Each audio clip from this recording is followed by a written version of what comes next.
chemical fertilizers and pesticides in agriculture. Before starting my presentation, I would like to thank each and every teacher who helped me in this project. So let's get on to the project.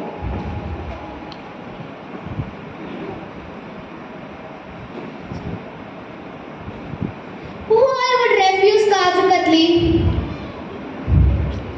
Right. So who would refuse it? From kids to grown-ups, everybody loved it for its nutty flavor, subtle sweetness and creamy texture. Truly mouth-watering, isn't it? But there's an eye-watering story behind this. So kindly keep your ears sharpened as I will let you know why I started with this. Agriculture is the art and science of cultivating the soil, growing crops and raising livestock. Agriculture started almost 15,000 years ago. The Industrial Revolution of Europe in the 18th and 19th century modernized agriculture with various inventions. After various experiments and researches, scientists in the 19th century discovered that nitrogen, potassium and phosphorus are essential for plant growth.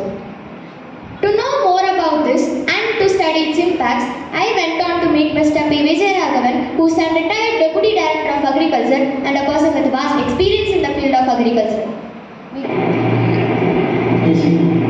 Possible to completely stop chemical pesticide usage?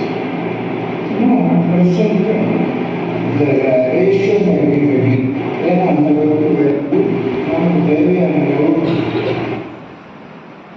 I also visited many farms, fields and agri-intechs to know more about the agricultural practices and its impacts. From my interactions and my field visits, I got the answer to the question, why agrochemicals? The Green Revolution of India in India started with an aim to achieve surplus food production in 1960s, initiated the large-scale use of agrochemicals.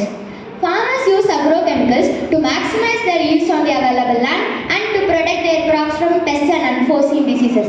It also enables them to reduce the cost of farming and increase the soil fertility for a short span of time. The example of an unforeseen disease that happened recently is the locust menace. In 2020, desert locust swarms originating in Africa due to excessive unseasonal rains infiltrated into the Indian states of Rajasthan, Punjab, Haryana and Madhya Pradesh, endangering standing crops and vegetables. This infestation presented an unprecedented threat to food security and in the livelihoods they travelled. Our country brought this under control by spraying an insecticide called Melathion using sprayers, drones and etc. Machineries. See, here is an example where a pesticide, though harmful, was helpful in protecting the crops. Consumption of chemical fertilizer over the years in India. Here you could observe that after the Green Revolution, the consumption of these agrochemicals has increased dramatically. Impact of chemical fertilizers and pesticides. Agrochemicals are a double-edged sword. Even though they offer a number of benefits, they also come with a huge environmental and health cost. Farmers use more than the prescribed amount of agrochemicals, which destroys the farmer-friendly organisms in and around the field. Excessive use of agrochemicals may lead to water contamination, soil degradation, and many acute and chronic health diseases. Now remember the image which I showed you earlier. What was the main ingredient in that dessert? Cashews, right. So here I would like to narrate the case study of Kerala's endosulfan tragedy that happened in the cashew plantations of Padre village. Endosulfan is a restricted use pesticide effective against rootworms, beetles and leafhoppers on a wide variety of crops. But it is not approved for residential use. How might you be exposed to endosulfan? Dietary intake is proved to be the main source of endosulfan exposure to humans. You could also be exposed by breathing contaminated air, drinking contaminated water or touching fruits and vegetables that are rarely sprayed with endosulfan. Cashew plantations of Padre village. In 1963, the Kerala's Agriculture Department started planting cashew trees in the areas near Kasaragod, Chimani and Rajapuram. Way back in the 70s, these trees were aerially sprayed with endosulfan to check pests during flushing, flowering and fruit setting seasons. After continuous indiscriminate spraying of endosulfan for 2 decades, the people near Kondankiri stream started enduring health issues. It was reported that the bees, fireflies, frogs vanished from that area. This issue came to the public domain by the efforts made by a medical practitioner, Dr. Y.S. Mohan Kumar.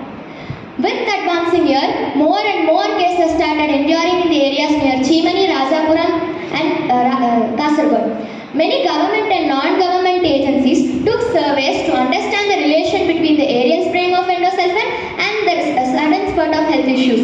These agencies recommended the banning of endosulfan.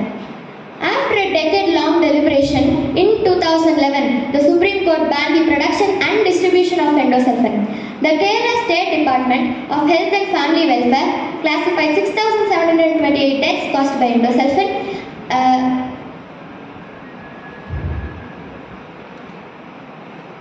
I also interviewed Mr. Suresh, who lived in Kerala during the endosulfan crisis. 1990 കേരളയോட endosulfan crisis. 1900 Truly a tearful story, isn't it? But banning these chemicals abruptly would create a chaos as it happened in Sri Lanka. So let us see how can we at least reduce the use of these agrochemicals.